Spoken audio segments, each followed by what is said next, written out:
Big fluff. Excuse me, folks. You haven't by any chance seen this man, have you? You mean Mr. Wozniak?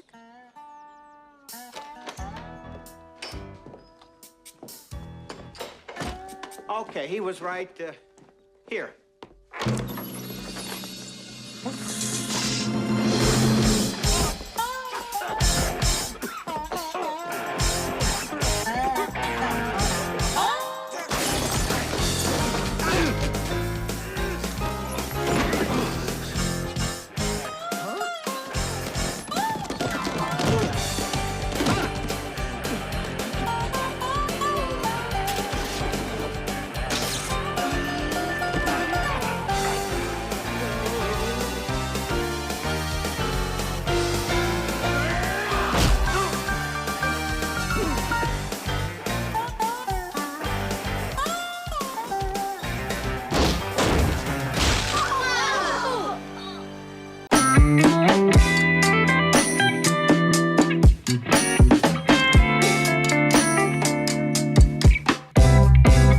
Hello again, I'm Joel Murphy.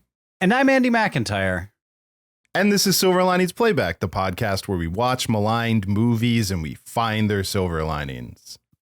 And we are still doing camp movies because it's about to be summertime.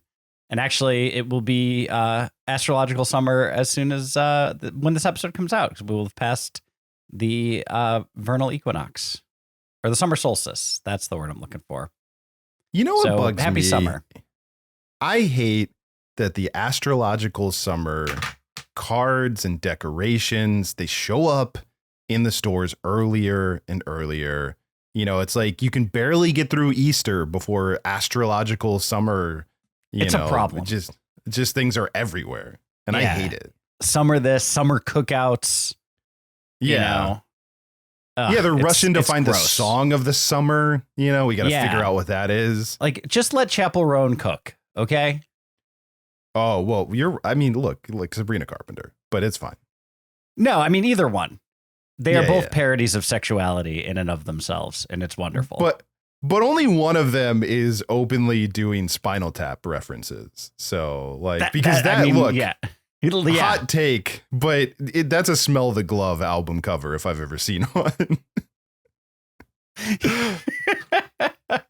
You ain't lying. No, I love both of them. I think they do great work, and they could be the artist creating the song of the summer for the rest of time, and I don't think there'd be any objections. Yeah. So what we're saying, and if you're both listening, and we know that you are, you gotta release a song together. And that's the song of the summer. Oh my God.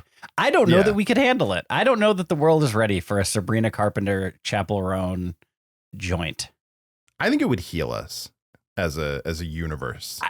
Listen, it's worth a shot when you put it in that perspective, because here's what I know. It's not going to make things worse. No, it's definitely not going to make things worse. Objectively, and even if it makes things marginally better, which I think that is the lowest bar you could possibly set for what would be probably a delight. Yeah. It would have to be something, I feel like, because, you know, espresso and then hot to go. So there's like a Little Caesars kind of pizza vibe and a coffee vibe. So it's got to be something with food. I think let's have Weird Al write it. Definitely. Just from the rejected Weird Al food song Ben, he can just pull the top sheet and hand it to Sabrina and Chapel, and they'll go to work, and it'll be amazing. So listen, So Al, Chapel, Sabrina, turn off the podcast, get to work, and then come back and listen to this episode about Camp Nowhere. Right. I'm sure you're all neighbors, so just walk out of your houses right now. Yes, you all live on the same block. Meet in the street at the exact same. Okay, and I also imagine that they all listen to this the second it drops, so they're all listening in pretty much real time. So they all just heard this and all walked out of their front doors simultaneously, turned to either their left or right, and saw each other. Yeah. I mean, I can't think of any other way that could go down. No, absolutely not. So please do the world a favor. Yes. Also, I oh. think it's been clear from this point on, but just to state in case it wasn't, we're obviously discussing the film Camp Nowhere. Yes, week. this is an episode about Camp Nowhere. I don't know why we have to say it for a second time. Yeah. Because it's really obvious that we're talking about it. All right, so obviously we're doing camp theme. Camp Nowhere is our movie. I feel like each movie might be getting subsequently more camp focused as we go through the month. Interesting. I mean, I feel like Ernest and this are pretty equally. They're camp. Close.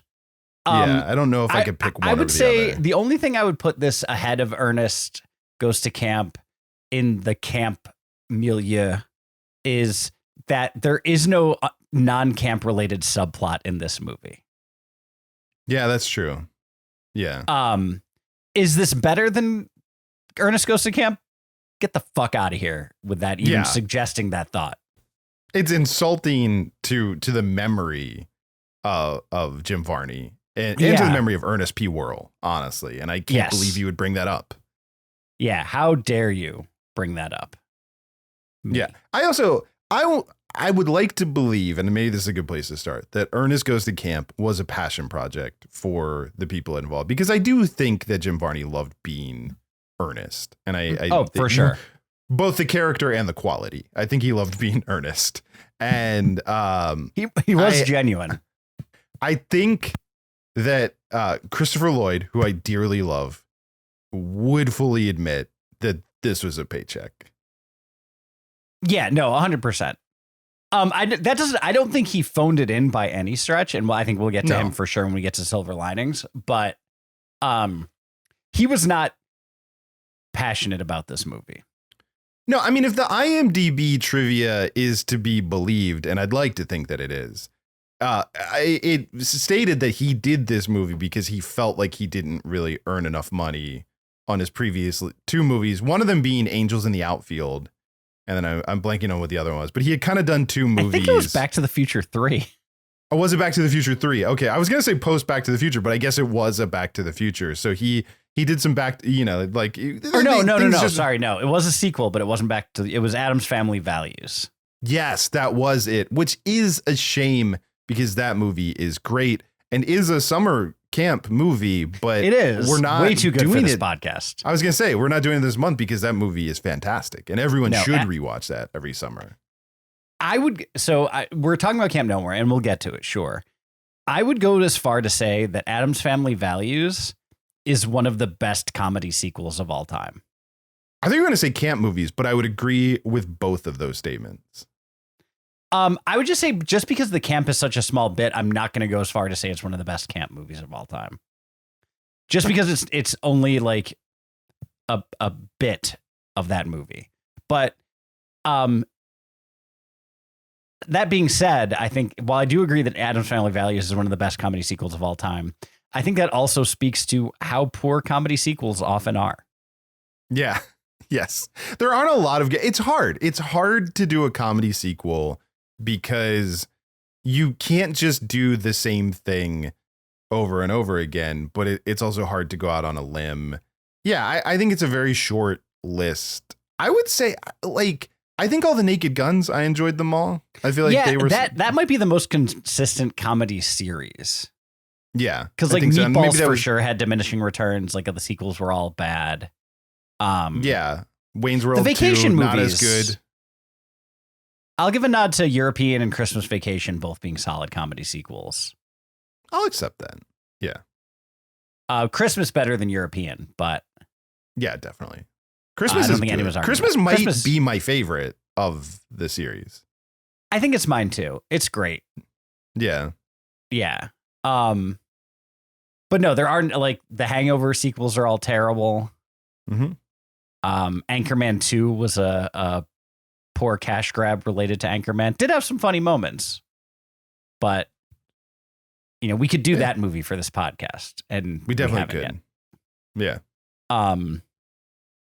Godfather 2, not as funny as the original. No, yeah, not at all. And we really don't talk about it enough. Like what a piece of trash Godfather 2 is. Yeah, Beverly Hills Cop 2, though, decent comedy sequel. That's true. But those are also action. See, I think that action gives you room to, because we will watch the same action movie over and over again as a society. Like, I mean, the Fast and Furious franchise is that. Mm-hmm. Bad Boys Mission is Impossible. that. Mission Impossible is that. Also, Bad Boys in the conversation for Bad Boys 2, one of the like sequels that I think is better than the original. Oh, it's for like sure. An amazing sequel. Yeah, I don't think anyone would argue otherwise. No, even Michael Bay, because I think he wouldn't apologize for the first one. I know that about him because that's not his style. Yeah, well, I'm not going to quote the man, but you can look it up yourself. But he's very famously on record about being anti-apologizing for things. So, oh, I know. Yeah.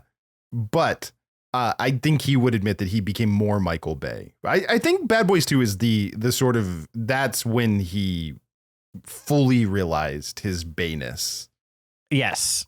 And it reached a ridiculous crest with the Transformers movies. It's but Bad Boys 2 is when he finally showed us his Bayness. Yes, he bared his Bayness for all of us to see, and we all basked in his Bayness. In a beautiful 360 shot. Yeah, and as it was showing, as it was showing his Bayness, I believe he looked right into camera and said, "Shit just got real." I think he did. Mm-hmm. Anyways, Camp Nowhere. Camp Nowhere, obviously Camp Nowhere. Camp Nowhere. So a little background. This is an early 90s preteen comedy. They're young in this. They're like middle school. They're middle kids. school. They're middle school kids. Yes. And it is the spiritual prequel to Accepted. Yeah. In that the lead character Mud, played by Jonathan Jackson, decides to create a fake summer camp so he doesn't have to learn computers. Yes. Yes. Because even in the 90s, everything is computer now. It's true. It's in his defense, and I'm gonna come out strong in favor of Mud right from the beginning. Computer camp is terrible. Don't do that to awful. your kid. Don't do that. Unless that's what the kid really wants to do, don't do that to your kid. Well, I'm also, even if that's what the kid really wants to do, which I guess is fine, why is Space it camp. an outdoor? But also, why is it an outdoor summer camp? Like, computer camp should be in an air-conditioned building. It should not be in the woods. There should not be. Why? You should not be comboing computers and summer camp activities. No, that's what I'm saying. It's a terrible mishmash. Like, computer camp, if it is like a thing that a kid wants to do, it should be, you go to an office somewhere and it's very air conditioned and there's lots of snacks and they make you go outside to take breaks, but it's not like, how would they even have the power in a outdoor camp to run all the computers? Right. It doesn't make sense. This is pre-internet, so I guess you don't really, like, I don't want nerds to come at me. I understand that the internet in some form existed, but like pre everyone having the internet. Yes, this is pre-ubiquitous internet for sure. Yeah. This is like only Al and Gore work groups and yeah. It was just the series of tubes back then. Yes, it was just Al Gore and a couple of his buddies. Mm-hmm. And that's it. But yeah, he and his friend who's pretending to be his bully and two girls that they know decide to make the summer camp.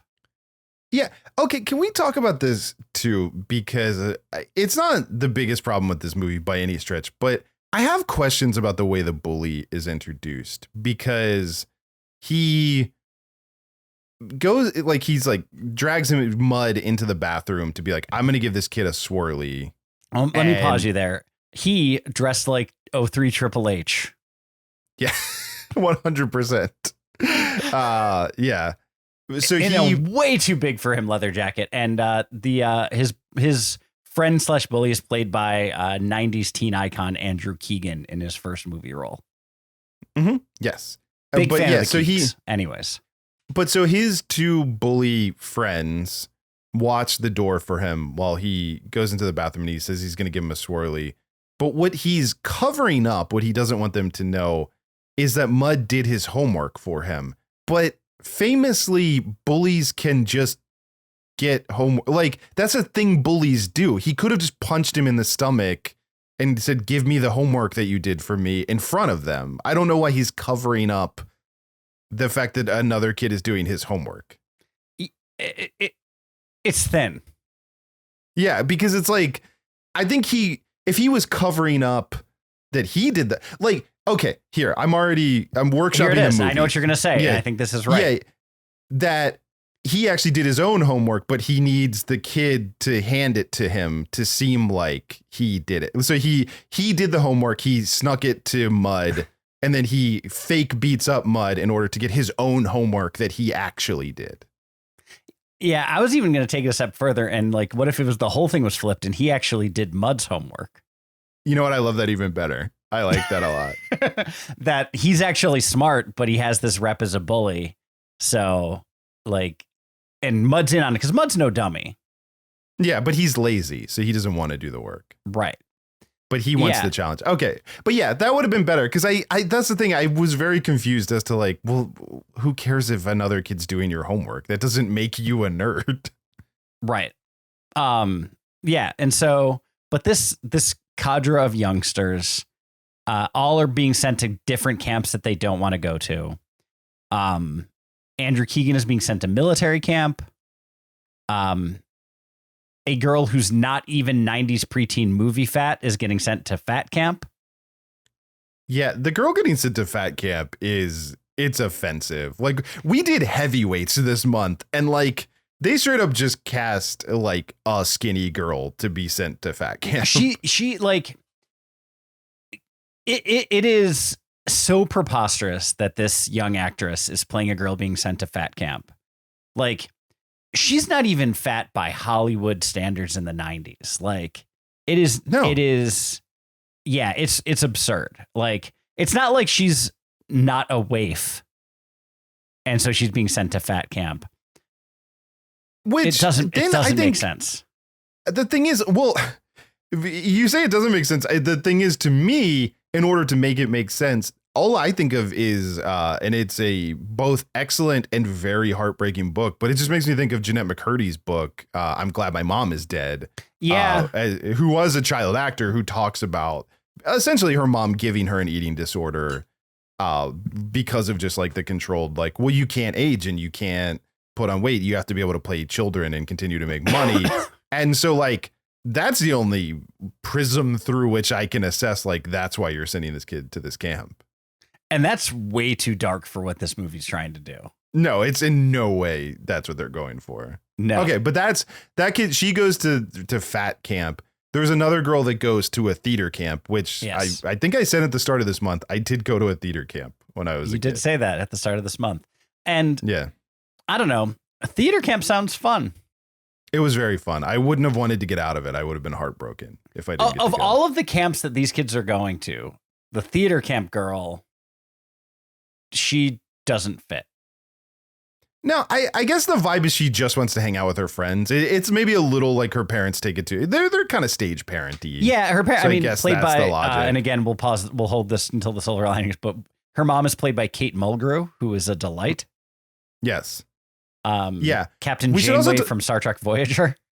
Yes. Yeah, a and couple Brad of Star from Trek Orange is the New Black. faces. Yeah, Jonathan Frakes shows up. Yeah. Yeah. Well, and Christopher Lloyd is a Star Trek And Christopher alum. Lloyd, who's in the movies. Yeah. Yeah. So quite a few Star Trek actors. Yes. But somewhere Ted is listening to this and happy. So yes, it's true. But yeah, those are the main kids. And then much like its spiritual successor, except it also does, like, the plan is just these 4 kids are going to pay Christopher Lloyd to run a fake camp. But as always happens with this comical setup, a bunch of other kids find out. And then they all want to go as well.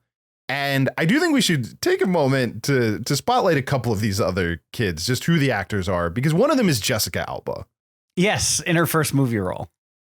Yeah. And then another one is Allison Mack. Yeah. So let's talk about Jessica Alba first. Jessica Alba was there as an extra. and they decided she's too pretty to be an extra. We need to give her lines. Which is exactly how her career was always going to go. Yeah, 100%. It's like one step away from being in a bank and being discovered, but it's like being discovered as an extra, which like, of course. Yeah. No, it's funny. I can actually remember the first movie I saw Jessica Alba in. I'm like, I feel like this girl's going to be, it was Never Been Kissed. And I was like, I feel like this girl's going to be famous. I know she has like 3 lines, but I feel like she's going to be a big thing. And sure enough, this gorgeous, perfectly physiqued woman ended up having a very successful acting career. I'm as shocked I as you remember are. famously the first time I ever saw her, I was like, not a chance. Not a chance she's going to make it. And it was weird because it was actually watching Fantastic Four. Like she had an established career. And I was just like, I don't know. I don't know about this one. Yeah. But no, yeah. So that's Jessica Alba. And then we have Allison Mack. And I think a lot of us fell in love with her as Chloe on Smallville. Iconic as Chloe on Smallville. My favorite character on Smallville, easily. Everyone's favorite character on Smallville. Yeah. Yeah. It's the right answer. And we've all seen the 7 different Nexium documentaries that were made. Yeah. Yeah. No, there are legitimately 2. One made by Casper Van Dien's adopted daughter, and one made by somebody else tangentially related to it. And I did watch both of them. Oh, I did too. It was the pandemic. There wasn't much else. Yeah, of course. I might have watched them horrible. anyway. Yes, but it is horrible. What she is accused of is horrible. It's also weird in this movie, obviously, completely. How could they have known? But I had the moment, I don't know if you had it, at the very end, there's a moment where when Christopher Lloyd is caught, he's trying to give this like big speech to all the parents and the cops, but he starts talking about a cult leader in this big speech that he's giving. And it feels a little weird now to see that. It does feel a little weird. Yeah. Yeah. But yeah, Andrew Keegan also started a cult. Fun fact. That's true. Yeah. Yeah. A lot of cults. A lot of cults. I think Christopher Lloyd might have been too charismatic, and I think he started talking about cults, and it implanted and everyone's like, something. you know what? It's a good idea. We're out here in the woods. We're conning people. Yeah, why not? Yeah. So these kids then go on to have the best summer a 14-year-old could dream of. I mean, I'm going to come out strong of like, I think there's problems with this movie, but I love the premise. The premise is good. And I think it's even better than Accepted, because Accepted is like, that's never going to work in the long run. You can't make up a college because it's not accredited. But if you're 14 and you can make a summer camp in order to like just hang out with your friends and not have to really do anything, like, I love it. I love the concept. Yeah, it's great. I don't know a 14-year-old in the world who wouldn't want to give that a try. Yeah, no, it's fun. I think the problems with this movie come from the fact that I think the premise is so fun, but it's not really interested in the parts of it that I think are interesting. And instead, it becomes a pretty by the numbers, like Christopher Lloyd is a con man who falls in love with a woman, and then she gets mad at him, but not that mad at him, and is shocking for a woman that like treats children for a living. Out of her house. Is surprisingly chill about like how reckless this idea is. Well, yeah, because there are no shady doctors in the world. None that I know of. Yeah, not at all. No, so I don't know. I think I want to talk about this first. One of the dumbest scenes that should have been one of the coolest scenes is one of the first things they do when they get to the summer camp is they build a ramp and jump it into the pool, into the pond. Yeah, which is exactly what you would do. If you're telling me that's not one of the first 3 or 4 things you would do, you're lying. Right. Another one of the things they do, which is also another one of the things you would do, is they stack up all the mattresses and they jump off the roof onto all the stack of mattresses. Yes. But Now, we shouldn't hold this movie to like Mission Impossible level standards, but the stunt work of jumping off the ramp was so laughably terrible. Yeah, they didn't try. Like not one bit, not one iota.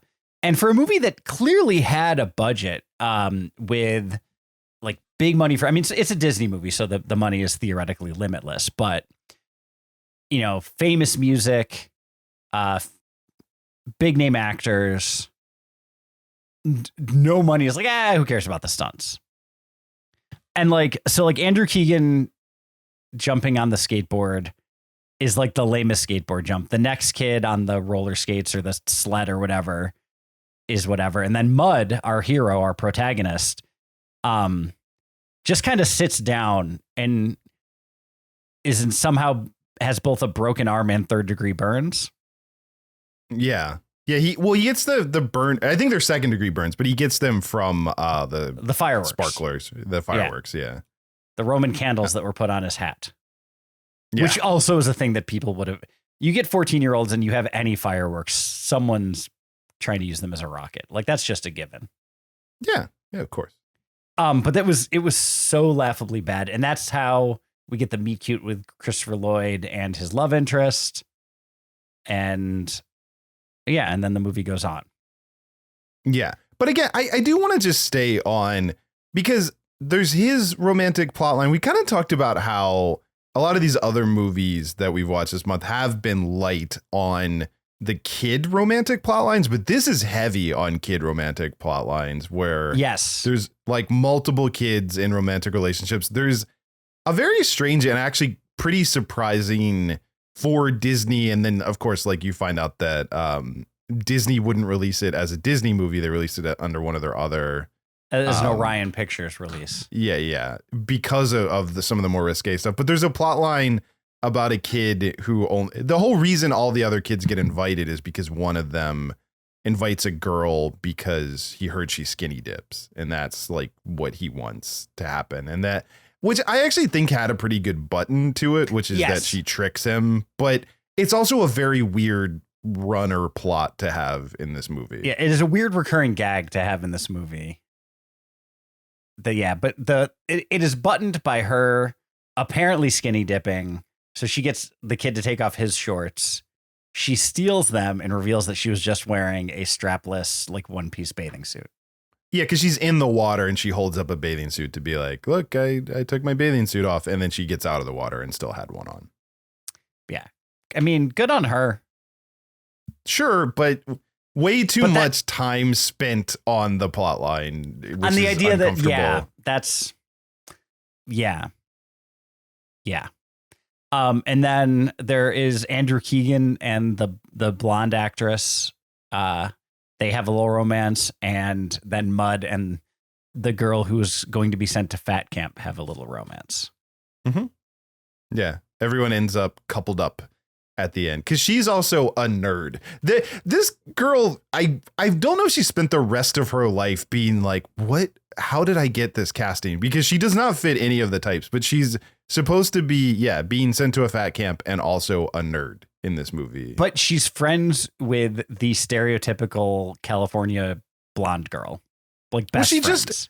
She straight up looks like if you just needed a stock photo of a girl. Like, she's just the most normal looking person in the entire world. And this movie's like, what a fat nerd. And it's very weird.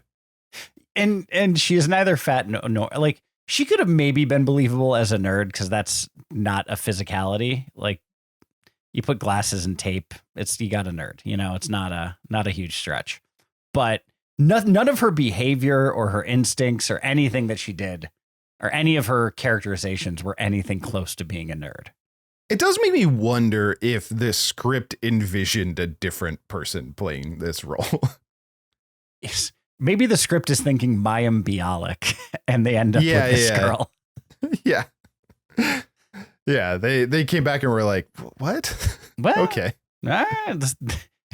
You mean this very normal looking, perfectly conventionally attractive girl? Sure. Although I guess we were like one roll of the dice away from Jessica Alba playing this part. So maybe we should just take it. That's fair. Yeah.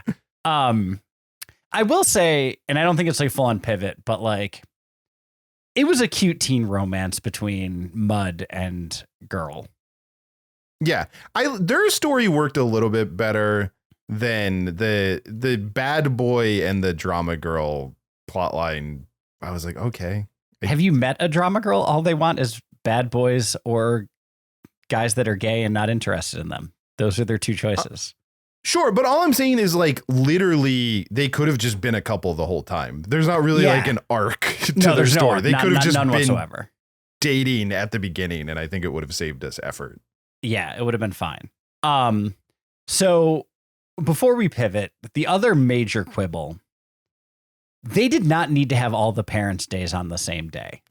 Okay, I hard disagree with you because I actually think my biggest problem with this movie is the most fun idea that it has is he's running 4 different camps, and it does not like I want more of that, honestly. Okay. Yeah.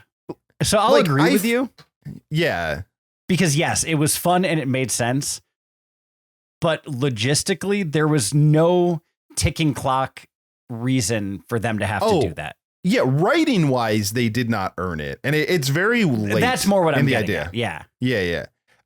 I think, yes, I think you could have built to that better in terms of like they knew, because one, they seem surprised that they have to have a parents' day, which is like, I can be pretty loose with this concept and the idea that like, you know, the kids are getting away with this. Cause I think there's also the movie kind of portrays parents just want a break for the summer too. So I can buy that like the parents don't care that much, but I feel like from the beginning, there should have been this idea of like, okay, the only thing we need to get through is Parents' Day. And then I think you could have easily, honestly, maybe a funny bit is he's supposed to go to computer camp.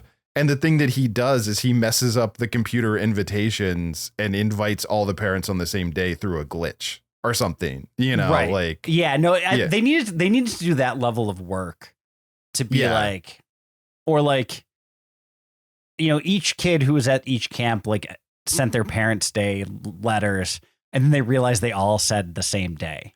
But that's what I mean. They needed to have accidentally all scheduled the same parent day somehow. Like someone dropped the ball. It was so unearned. Like there was no internal logic for why they all had the same Parents' Day. No, instead they just decide to do it. And that is weird. That you know what, kids? So we can have more time to have fun. Let's just get this all out of the way in one day. Yeah. Yes. But no, I agree with you on that they needed to earn a little bit better. But I do think that I would say a flaw in this movie is I think there should have been less romantic plot lines and way more scenes where Christopher Lloyd, because he's playing also, we haven't really talked about it, but 4 different characters. He's doing voices. He dresses differently. Like there's a marked difference. So I think a lot of like a parent shows up and he has to remember which camp. There should have been more of that like farcical comedy of errors type thing going on. Yeah, like he's doing a lot of quick changes. Like he has, I mean, literally just, even if he knows what they are, but if 2 parents from 2 different camps show up at the same time unexpectedly, and he has to like, kind of like the 2 dates in a sitcom thing. He has to have one in one space and one in another space. And he's running back and forth being a military guy and a drama camp counselor and a exactly. Richard Simmons-esque fat camp counselor and right. And then obviously at some point he forgets to change the costume. So he's the military guy, but he's dressed like Richard Simmons. Like, yeah, I mean, just things like that throughout, like way more of that. Yeah. And I think we're getting close to the point of pivoting, but I could not have cared less about the debt collector arc. Well, yeah, I think it's a weak thing to be after Christopher Lloyd for. I think you could have come up with something better. And I also, the whole like Tom Wilson arc was weird too, because they spent a lot of time keeping 2 separate people after him before inevitably reaching the thing that could have just been from the start, which is them teaming up to try to catch him. Yes. Yeah, they waited way too long to get to that point. I also am just going to be honest. I didn't understand what was happening in the car wash scene of like what they were supposed to be like he just recognized the car, but he somehow like everything they were doing where Christopher Lloyd was on the outside of the car through the car wash. And the whole time Tom Wilson could see the car that he was looking for and then could watch him covered in hot wax get into the car. I don't understand what that accomplished. Yeah. No, the writing in this movie is so unbelievably and unnecessarily lazy. It really is. And I think everyone like Christopher Lloyd wants to have fun. And Tom Wilson wants to have fun. I think everybody in this movie, honestly, if you threw out the script and just let them improvise, probably would have done You're better. telling me that an improvised scene between Burgess Meredith and Christopher Lloyd wouldn't have been gold? Yeah. Like it would have been amazing. And the same thing with Emmett Walsh, who's the debt collector guy. He rules. He's great. He is a great, like one of the all-time great character actors. For sure. And he's fun in this, even though he doesn't really have anything to do. Yeah. Anything else you want to malign on this, or are we ready to? I think we're ready to do it. Yeah.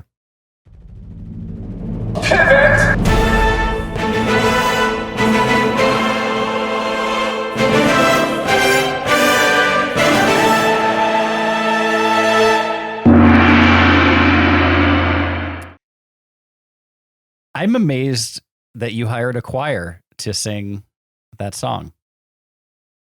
Look, you and you're on the East Coast and I'm on the West Coast. And a lot of times we have guests and that is challenging enough. But to get the entire choir to be able to show up live every week is in your tiny apartment.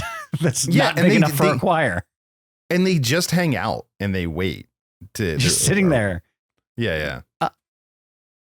The director's like, but look, if you're watching this or you're listening to this, let us know. But I think it makes a difference. The live choir. No, I mean, it does without a doubt. And just want to give a shout out. We have the best gong guy in the business. Yeah. Shout out to Charlie. Yeah. Charlie Gongman. Charlie Gongman. Granted, he was a little bit pigeonholed into a career path at the beginning of his life, but it's a chicken and egg situation with Charlie. Yeah. It's hard to say what his life would have been if he had a different last name. Yeah, he could have had so many other jobs too, and just but I think he made the right choice because he's the best gong guy there is. Charlie, shout out to Charlie Gongman. But the third, because his father was a gong man and his grandfather was a gong man. Yes. His and also Mazel Tov. Who knows? Yeah. I was also going to say Mazel Tov because we know that Charlie and his wife are expecting. So for Charlie Gongman the fourth. Mm-hmm. Yeah. So congrats, Charlie. Excited for you. And you know what?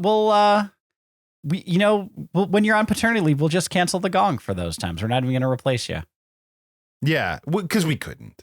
Because you can't replace the best. Nope.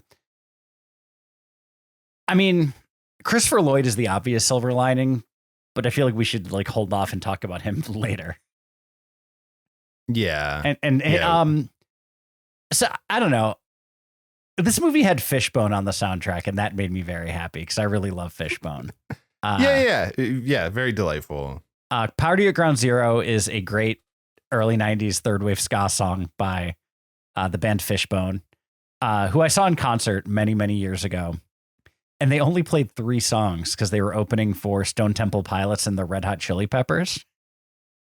And what's great about that show?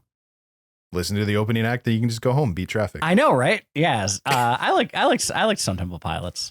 I have nothing against Stone Temple Pilots. Yeah. No, that's perfectly fair. And then at the they played 3 songs and that was their entire set. And so then Angelo, the lead singer, was just wandering in the crowd afterwards. And I was like, hey, you're the lead singer of Fishbone. He's like, I sure am. And I'm like, I wish you could have played more songs. He's like, me too. And the whole time you're having that conversation on stage, it's just like California, California. And we're just like, we both share an eye roll. Also, weirdly, you thought this was a tangent, but Flea also in a Back to the Future movie with Christopher Lloyd. Yeah, so bringing it all Never back. forget. Never forget. I'm just gonna say it. It's Anthony Kiedis who sucks. The rest of Red Hot Chili Peppers are fine. Yeah, 100%. He's the problem. He's the problem. Everyone else, the rest of the Peppers, look. So we've already brought some great artists together. We don't have a band for them, though. No. So maybe you guys walk out of your house right now. Now they've been out of their houses for a while, but I assume you live down the street. So, and together. Silver Lake's a hell of a neighborhood. But not with Anthony Kiedis. I think the rest of the band lives together. So that Chad Smith and Flea are the rhythm section for the Sabrina Carpenter, Chappell Roan, Weird Al I assume combo. they have bunk beds together. Yeah, I assume the same thing. But no, and there's the version of Summertime Blues by one of the cast members who ended up I forget the kid's name, but he's the Australian guitar player kid. It was actually his recording of Summertime Blues, which is a song I really love. Also, I'm a sucker for a closing credits musical number. Like, that will win me over most times. And the kids climbing on the rooftops and singing, they sing Summertime Blues, right? Over the credits. Yes. Yeah. Yeah. So 2 other small roles. One, Heather DeLoach is in this movie. You don't know her name, but you know her work. She is the dancing bee girl from the Blind Melon No Rain video. Icon. An icon. And then the Our Mom Says Our Dad Is a Real Sex Machine twins from Kindergarten Cop are also in this movie. Fantastic. Also, just gonna say it, I think No Rain might be my favorite music video of all time. It's really good. It's great. And what a great song. Mm-hmm. No, there's not a more joyful moment in music video history than when she goes and opens the gate to all of the dancing bee people. It's amazing. It is fantastic. It's great. So shout out to Heather DeLoach. But yeah, Nathan Cavallari is the kid's name that did the version of Summertime Blues. We mentioned some of the other great people in this. Burgess Meredith. Criminally underused. I got so excited when he showed up, and then I was like, "Oh, that's it. That's all of the Meredith they could afford." Or all the Meredith that Burgess was willing to give. True. Yeah.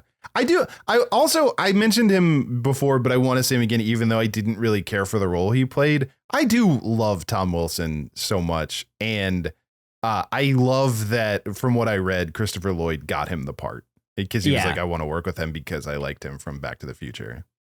Yes. No, his role didn't make a ton of sense. But Thomas Wilson, by all accounts, just one of the genuinely nicest human beings there is. Yeah. Is a pretty strong consensus about him. And yeah, it was nice to see him in the movie. We talked about M. Emmett Walsh and Kate Mulgrew, a 3-second cameo from Jonathan Frakes. Yeah, Frakes, who just shows up at Parents' Day. Just in like one scene. And I honestly, like, I thought the child actors did a good job, like across the board. They did really well. All solid performances. Like I said, we're always going to be generous towards child performance, but I do think that like everyone was good in this. Sincerely. Yes. No, I agree with that 100%.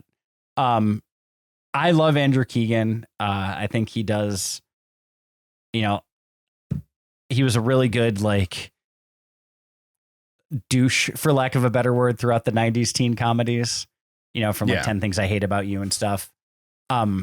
He also does he did this really weird movie in the early 2000s called Teenage Caveman that it's not what you think, and that's all I'm going to say about it. Interesting. Okay. Yeah. I don't know this movie, but I'm excited. It used to randomly come on HBO in like the early 2000s, and if I can find a way to work this into the podcast, I think at some point we may have to undertake a watching of Teenage Caveman. Don't know how, don't know why. Yeah. in my head, I just keep thinking I'm just a teenage caveman baby. And again, you're wrong. But that's again, I'm not going to say anything more about it. Everything you think of this movie could be, it isn't. Is all I'm going to say. But yeah, Christopher Lloyd, like he does so much heavy lifting, and I really appreciate just how talented and chameleon-like he is as an actor. Yes. Yeah, because he's playing very big and very silly, but he's also the heart of this movie, you know, like his turn. And I actually think specifically the dynamic with him and Mud is really cool because I think they do a smart thing in this movie where Mud's parents don't really understand who he is. And they're just like, he's a genius. He should go to computer camp. And it's like Christopher Lloyd is the mentor that he wants and needs to teach him how to actually be the best version of himself, both in terms of like helping him with his weak spots, but then also like kind of also not becoming Christopher Lloyd. Like he's also a bit of a cautionary tale. Yeah, it's like do as I say, not as I do. Learn from my mistakes, kid. Oh, by the way, sorry, we pivoted, but I did want to bring this up, and I'm gonna bring it up now. So I apologize. It's okay. You know what? You know what we need? We need the theme song to play backwards when we go back. The unpivot. The unpivot. And here's the thing: Charlie Gongman can play a gong in reverse. That's why he's our guy. That's why he's the only one. That's why he's the guy.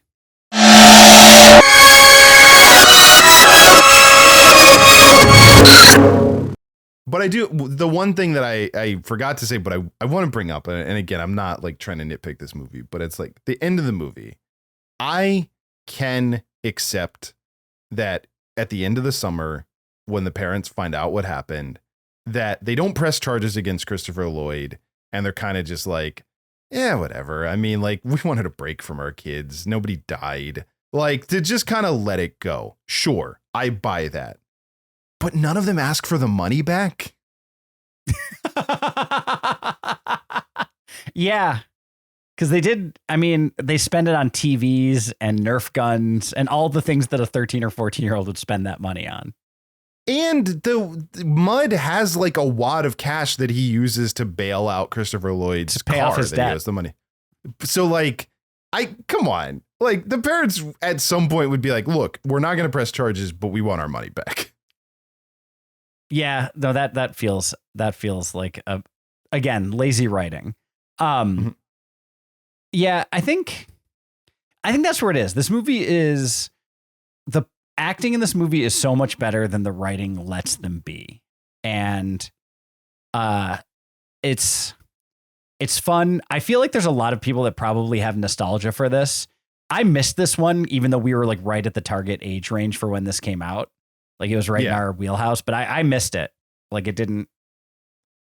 Yeah. Didn't And happen. it is funny because it's like everything else that we're talking about of like, he wasn't happy with the residuals he got from Adam's Family Values and Angels in the Outfield. And I'm like, I watched both of those. I did. So yeah, which we could definitely do Angels in the Outfield for this movie. Yeah. There's a spot for that on the podcast for sure. But yeah, this, you know, if you have nostalgia for it, I don't think a rewatch is going to kill it. So I think to shout out our friends on Is It For Real, I think this would probably pass the for real. It is. Yeah. I think. And that being said, like the child actors are delightful. There's a lot of like, you know, people that went on to have really successful careers after this. There's a lot of great cameos, a lot of great needle drops on the soundtrack. And it's, you know, it's just wildly mediocre. Yeah. Is I think the last word on this. So yeah. Wait till next week. Oh, but we formed the new supergroup, like a new Traveling Wilburys. Yeah, and I think that's the real silver lining. That is the real silver lining. So Chad, Flea, Al, Chapel, Sabrina, holler at your boys. And let me just say, if you work with Weird Al, if you've ever like get to play music with Weird Al Yankovic, that's how you know you've made it. That's the mark of someone who's truly a real musician. Yes. Silver Linings Playback is a production of HoboTrashcan.com. If you enjoyed the show, please rate or review it on Apple Podcasts. Hear more great shows on the Peak Sloth Podcast Network.